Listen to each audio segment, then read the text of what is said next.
Conceptos básicos para conocer las reacciones de preparación de alquenos. El primer concepto que vamos a tocar es cómo determinar el tipo de haluro de alquil y cómo reconocerlo. En este caso vamos a dar el ejemplo del 2-metil-2-bromopentano o también conocido como bromuro de terpentilo. ¿Quién nos determina el tipo de halogenuro de este ejemplo? Pues el grupo bromuro.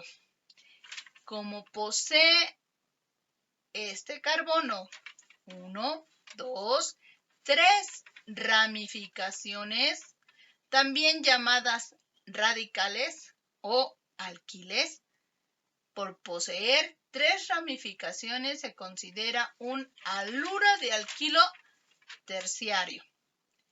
A este tipo de haluro, que va a ser la materia prima para la reacción de deshidrohalogenación, también se le conocerá o se llamará substrato.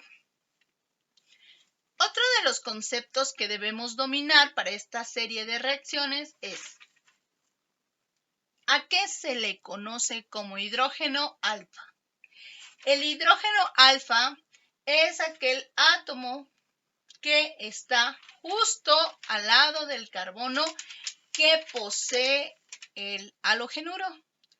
Puede haber 1, 2 o más tipos de hidrógenos alfa, por lo que es importante que como un ejercicio hagan o construyan moléculas y vean que ciertas moléculas pueden poseer, como en este caso, 2 tipos de hidrógeno alfa únicamente. ¿Por qué 2? Los hidrógenos del metileno son diferentes porque están en otra posición, en otro radical, mientras que los hidrógenos de los metilos, si nosotros quisiéramos diferenciarlos, tendríamos que marcarlos con un isótopo, pero en este caso no están marcados. Y por el simple giro del enlace carbono-carbono, estos se interconvierten. A temperatura ambiente, si sacamos un espectro de resonancia, no podríamos diferenciarlos. Su ambiente químico, por lo tanto, se dice que es igual. Por el rápido giro, podríamos decir que a este tipo de hidrógenos les vamos a llamar hidrógenos alfa equivalentes. ¿Para qué me va a servir conocer este concepto? Pues cuando yo quiera hacer reacciones con estos haluros de alquilo, yo sé que da lo mismo que se remueva este hidrógeno o el superior. No habría diferencia y por lo tanto se manejan que son idénticos. Para las reacciones también tenemos que dominar en los siguientes conceptos. Las reacciones pueden ser de adición, de sustitución, de eliminación o de ruptura. Consideramos que las reacciones de adición se van a llevar a cabo exclusivamente en el doble enlace carbono-carbono y como se muestra en esta lámina, los átomos del reactivo que se adiciona va a adicionarse o adherirse al doble enlace, pero es importante que además de que cada una de las reacciones tiene su nombre muy específico, tenemos que clasificarlas en estos 4 tipos de reacciones. La sustitución. Tenemos nuestro reactivo que se va a hacer reaccionar con un halogenuro de alquilo, pero a este reactivo se le va a conocer como nucleófilo. Los nucleófilos atacan al carbono para desplazar al buen grupo saliente. De ahí la terminología que vamos a emplear. Sustitución nucleofílica. Quiere decir que el reactivo únicamente o preferentemente va a atacar al carbono. Siguiente concepto.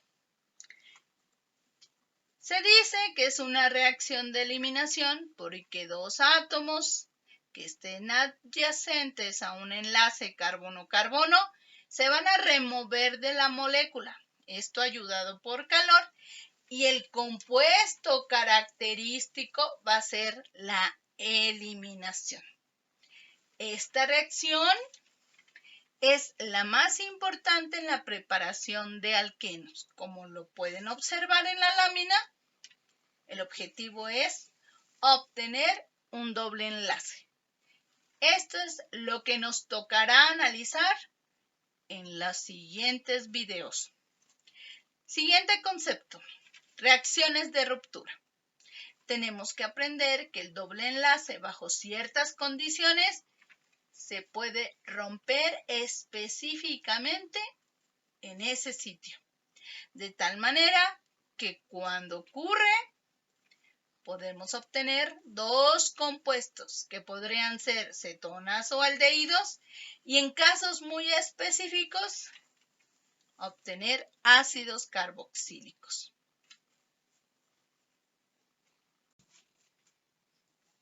Otro concepto. Anti.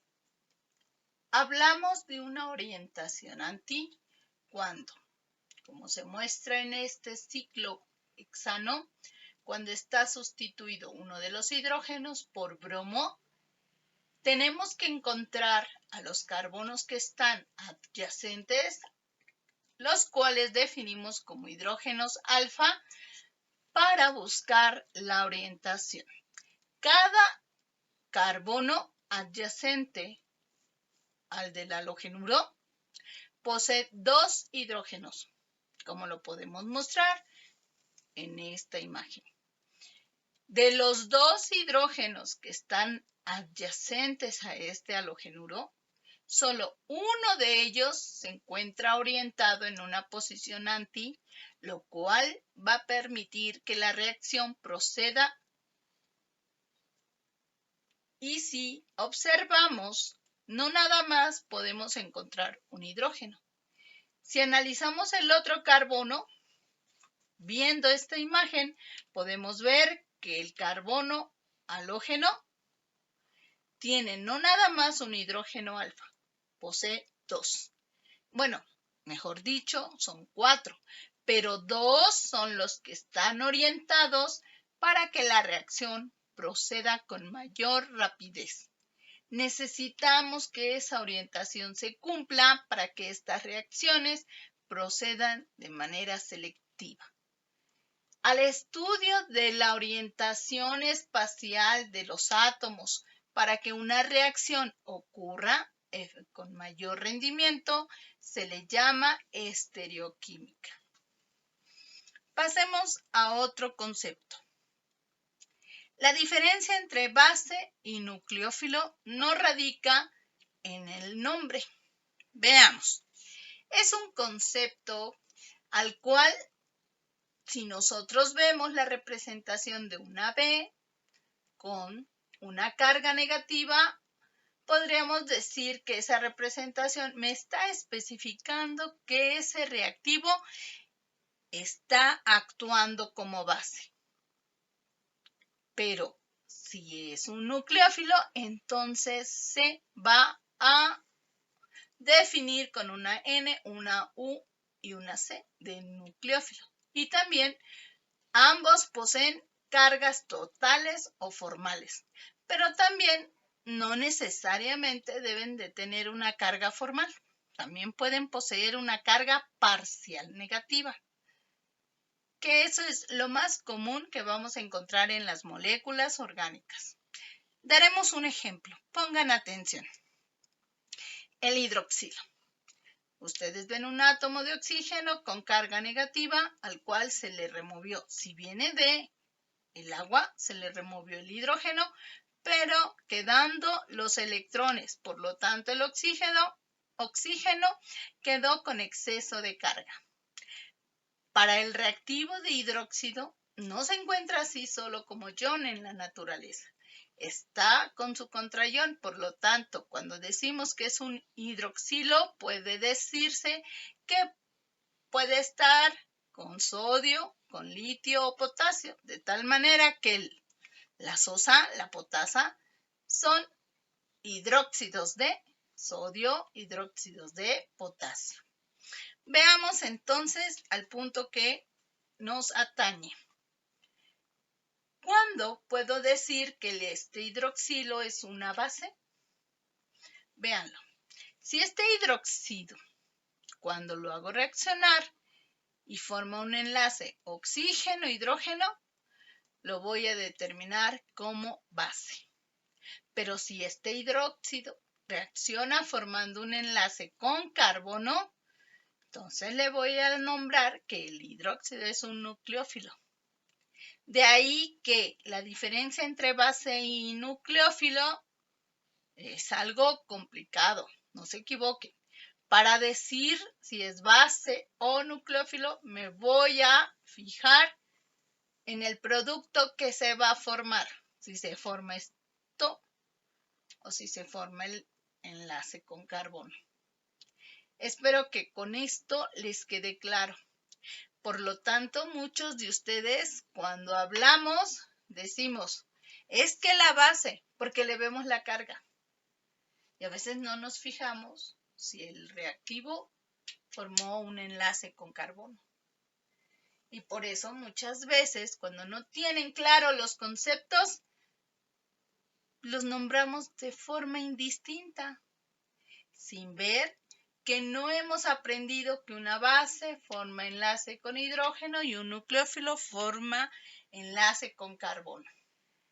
Indistintamente, no nos debe confundir esta parte, porque la parte del hidroxilo, esa se conserva. Analizaremos, bueno, ¿cuándo podemos decir que son bases fuertes o nucleófilos fuertes? ¿Cuándo podemos decir que es un nucleófilo débil o una base débil? O en su caso, si es neutro. Por lo tanto, los reactivos con exceso de carga son débiles, fuertes o neutros. Pasemos a los que se conocen y son más utilizados. Los iones que son bases débiles. Ejemplos: cloruro de potasio, bromuro de sodio, yoduro de litio. Y sulfonato de sodio, sulfato de potasio, fosfato de sodio. Cuando están como iones con carga negativa en uno de los átomos, por ser el cloro, bromo y yodo muy electronegativos, se dice que la electronegatividad de estos átomos es la capacidad de retener a los electrones. En otras palabras, son poco compartidos. Y en el oxígeno, en estos casos, estos iones tienen efecto de resonancia. ¿Qué significa? Que la densidad electrónica la van a compartir con los oxígenos, haciendo que esa carga negativa se deslocalice, se comparta, se distribuya en toda esta nube electrónica, permitiendo que si lo uso como como base o nucleófilo, pues se consideraría débil. Cuando una carga está localizada, fija, la puede encontrar más fácilmente, se dice que es una carga fuerte. Pero si está en resonancia, es débil. Pero aquí el yodo, el bromo y el cloro son muy electronegativos. Y como lo dijimos, no comparten fácilmente ese exceso de electrones. Ahora, estos mismos iones los podemos encontrar unidos a un carbono, como en el caso de estos halogenuros.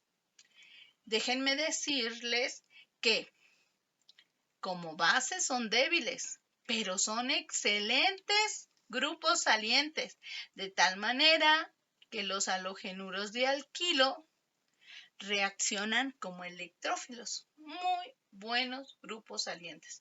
El término apropiado para estos compuestos son electrófilos, pero como iones son bases débiles. Miren, el ion sulfonato, ion sulfato, el ion fosfato también son excelentes grupos salientes. Aquí es donde vamos a aprender que con estos reactivos o substratos podemos llevar a cabo reacciones de sustitución. Concepto de base fuerte. Existen iones como el hidróxido de sodio, alcohóxido de sodio, amiduro de sodio, que se les consideran como bases fuertes. ¿Qué características poseen? Pues se encuentran en el grupo 6 y 5. Recuerden que la característica importante para considerar a una base fuerte es aquel átomo con carga negativa que comparta los electrones. Si comparamos al oxígeno y al nitrógeno con respecto a los halógenos, pues los halógenos no son compartidos, aún teniendo carga. Pero si el oxígeno y el nitrógeno de manera neutra son compartidos, pues lo son aún más cuando tienen una carga formal o total. Ahora, si estos iones se encuentran unidos a un carbono, se les considera como malos grupos salientes. Por lo tanto, en la molécula del alcohol, en la molécula del éter o la amina, cuando están en forma de hidroxilo, metóxido y amino, podemos decir que estos grupos no son buenos grupos salientes. Pero sí podemos decir que los pares de electrones libres que posee el heteroátomo lo podrán compartir. De ahí que sean bases fuertes. Vean la diferencia. Ahora pasemos al concepto de moléculas neutras. Las moléculas neutras son, como ejemplos, el agua, los alcoholes, las aminas, que por poseer pares de electrones libres, incluyendo la fosfina, posee pares de electrones libres. Y no son átomos muy electronegativos, por lo tanto, comparten. Y por ese solo hecho, una molécula neutra se le puede considerar un nucleófilo. Obvio, por no tener carga formal, si lo comparamos con el hidroxilo, pues el hidróxido de sodio será una base fuerte. Pero el agua es una molécula neutra que también puede actuar como base. Pero si tenemos que poner una base fuerte, elegiremos el hidróxido. Si queremos usar el agua, pues ya sería más débil. Por lo tanto, cuando usamos agua en algunas reacciones, también podemos emplear el término hidrólisis. Si usamos alcoholes, podemos emplear el término solvólisis. Si es una amina, aminólisis. Significa que con ayuda de agua o un alcohol o una amina podemos llevar a cabo reacciones. Solamente usándolos como disolventes, por poseer estos pares de electrones, pues nos ayudan para que la reacción se lleve en condiciones más suaves. Ese es el término. Cuando estas moléculas las encontramos unidas a un carbono, Vamos a reconocer a este ion por poseer una carga positiva. En este momento decimos que es un alcohol protonado, también conocido como ion hidronio. El éter protonado y el ion amonio se les considera excelentes, buenos grupos salientes. Excelentes, ¿sí? ¿Por qué? Porque se parecerán o serán equivalentes en reactividad, se parecen al ion cloro, como en el caso de los halogenuros de alquilo. Por eso vamos a manejar entonces. Cuando tengo un halogenuro de alquilo con cloro, bromo y yodo, excelente, buen grupo saliente. ¿Qué otros iones? El sulfato, sulfonato, el fosfato, el ion hidronio, el éter protonado, el ion amonio, hasta el ion fosfonio. Casi siempre se me olvida mencionarle el fósforo, pero son los más comunes, los más empleados. Hasta aquí no se casen con la idea que nada más los halógenos son buenos grupos salientes. Apréndanse estos términos para que en el futuro de los siguientes videos sea más fácil abordar o explicar cómo se llevan a cabo las reacciones. Pasemos a lo que significa una E con un 1. E1. Esto significa que la reacción procede por un mecanismo de eliminación en donde se va a formar un carbocatión. Esta es la representación general de un carbocatión. Un carbono que posee deficiencia de electrones. Formar el carbocatión en este tipo de reacciones E1 va a ser la clave para que la podamos diferenciar de otro tipo de reacciones. De tal manera que si ustedes ven una E con un 2, significa que también voy a formar un doble enlace, pero ahora va a ser un mecanismo de eliminación vía concertada. En la mayoría de las ocasiones, cuando abordo o explico cómo se lleva a cabo el doble enlace, hay mucha confusión. Confunden una E1 con una E2. Esta es la parte importante del mecanismo. Si digo que es concertada la reacción es porque la base que me va a subtraer el hidrógeno alfa debe estar, ¿sí?, al mismo tiempo que remueve el protón, se está formando el doble enlace carbono-carbono y al mismo tiempo de manera sincronizada se desprende el buen grupo saliente. Y ya aprendimos, puse aquí una X porque es con lo que están más familiarizados, pero un buen grupo saliente también puede ser algo como lo que estoy mostrando.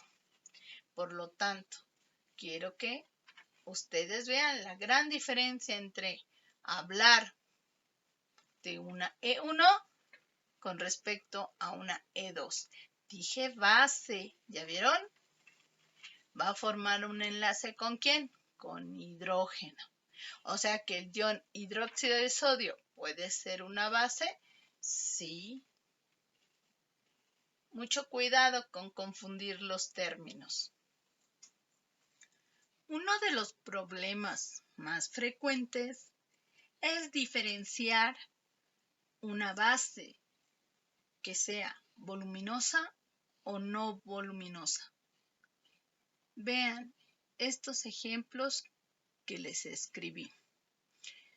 Vamos a hablar de las bases fuertes voluminosas. Fuertes. Una carga una carga formal total. Vean, oxígeno con exceso de electrones, nitrógeno con exceso de electrones, carbono con exceso de electrones. El nombre de esta base fuerte voluminosa es terbutóxido de potasio, también conocida como grupo alcóxido. Los alcóxidos pueden tener aquí un grupo alquil, pero lo importante es el oxígeno con carga negativa. Amiduro. Vean, una amina, se removió un hidrógeno, dejó el exceso de electrones, esa densidad electrónica, y esta se nombra como disopropilamiduro de litio. Apréndansela. Esta es el LDA. Otra base fuerte y voluminosa, sec-propilitio. Bueno, ¿cómo distingo una base que es voluminosa de la que no? Pues las ramificaciones que posea el grupo alquil, miren, isopropil, otro isopropil, terbutil, dos metilos. A partir de 3 carbonos y que estos 3 carbonos estén en la posición sec, se considera que ya hay impedimento estérico. La diferencia ahora entre una base fuerte que es voluminosa de otra que no es fuerte, pues son estos ejemplos. Aquí miren, la disopropilamina posee el hidrógeno, pero tiene pares de electrones. Entonces esta amina tiene una carga parcial, pero por ser nitrógeno, que es menos electronegativo que los halógenos, tiende a compartir estos pares. Por eso se considera como base. No fuerte, pero sí voluminosa. Otra amina que también es voluminosa, pero no una amina fuerte, sino neutra, es trietilamina. Característica de las bases: poseer pares de electrones libres y una carga parcial. Otra base muy común es la 2,6-dimetilpiridina. Esta es amina aromática. Vean, los metilos están haciendo de grupos que al momento de usar la amina, esta amina se considere muy impedida.